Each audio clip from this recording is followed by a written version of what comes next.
ከወለድሽ በኋላ ተበላሽተሻል፣ ኧረ እባክሽ ምግብ ቀንሺ ብለው የነገሩሽ ሰዎች ማለት ነው ስለ ምግብ ስለ ሰውነት መወፈር የሚያውቁት ምንም ነገር የለም። ስለ ተፈጥሮ የሚያውቁት ምንም ነገር የለም። አንቺ የወፈርሽው ምግብ ስለምትወጂ በጣም አይደለም፣ ልንገርሽ፣ ተገደሽ ነው። ስልቹ እንዳልሆንሽ ይገባኛል። ፍላጎትሽ ሌላ እንደሆነ ይገባኛል። ተፈጥሮ ግን አጋጠመሽ። ስሚ ልንገርሽ፣ ያንቺ ዋና ችግር ምን እንደሆነ ታውቂያለሽ? ሆርሞንሽ ነው። እስካሁን በእርግጠኝነት ነው የምልሽ ደግሞ እስካሁን ሆርሞንሽን ለማስተካከል ሞክረሽ እንደማታውቂ 100% እርግጠኛ ሆኜ እነግርሻለሁ። ልንገርሽ፣ ምክንያቱም እድሜ ልክሽ የተነገርሽው ካሎሪ መቁጠር፣ ምግብ መቆጠብ፣ በቀን አንዴ ብቻ መብላት፣ መቀነስ ከእኔ ጀምሮ እኔም ለራሱ እንደዛ ብዬ ነግሬሽ አውቃለሁ። ግን ስሚ ልንገርሽ፣ ይህ እወቂ፣ ያንቺ ዋና ችግር ሆርሞንሽ ነው። እንዴት አድርጌ ልጻፍልሽ?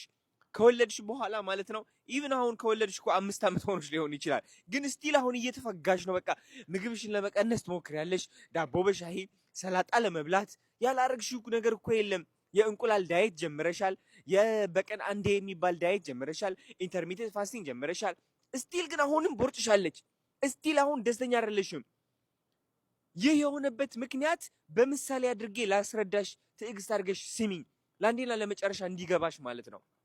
ኦኬ ሶ አሁን አንቺ ሽንት ቤት ውስጥ ማለት ነው ለምሳሌ ገንዳ አለ እንበል፣ ትልቅ ገንዳ አለ። ከዛ ገንዳ በላይ ደግሞ ቧንቧ አለ አይደለ? ቧንቧውን ከፈትሽው፣ ከዛ ውሃ እየፈሰሰ ነው እንበል። ውሃ ፈሰሰ፣ እዛው ተውሹ፣ ረሳሽውና ከዛ ምን ሆነ? ውሃው ወደ መሬት መፍሰስ ጀመረ አይደለ? ወደ መሬት መፍሰስ ጀመረ። ከዛ ወደ ሽንት ቤት ስትገቢ እንዳለ ውሃው ፈሷል። አየሽው? ወይኔ ጉዴ ምንድነው ማደርገው ምናምን ብለሽ መወልወያ ታመጪና ማለት ነው መሬቱን ታጽጃለሽ። አንቺ እንደዛ ነው እያደረግሽ ያለሽው። ቧንቧው እኮ እየፈሰሰ እኮ ነው። ቧንቧው እየፈሰሰ እንደገና ውሃ ወደ መሬት እየፈሰሰ ነው ያለው። አንቺ ግን መሬቱ ታጸዳለሽ። ወይኔ ጉዴ ይህ መሬት ማድረቅ አለብኝ። ታደርቂዋለሽ። አትደክሚም? በቃ ዝም ብለሽ መሬቱን ዝም ብለሽ ስታደርቂ አንቺ ምን እያደረግሽ ነው መሰለሽ? ለመጾም እየሞከርሽ ነው። ምግብ እየቆጠብሽ ነው። ሰላጣ ልብላ ወይ ትንሽዬ ፍሩት ልብላ ወይ እንደዚህ ልሆን ነው እያልሽ እየተጨናነቅሽ ነው ያለሽው። መሬቱ ግን አይደርቅም። ለምን? ቧንቧው ስላልተዘጋ። ዋናው ችግሩ መሬቱ ላይ ያለው ውሃ ሳይሆን ቧንቧው ነው። ቧንቧው ካልተዘጋ ደግሞ እድሜ ልክሽ መሬቱን እያደረቅሽ ትኖሪያለሽ ማለት ነው። በዚህ ምሳሌ እንግዲህ ቧንቧው ምንድነው? ሆርሞንሽ ነው። የውፍረትሽ ምንጭ አንቺ ሆርሞንሽ ነው።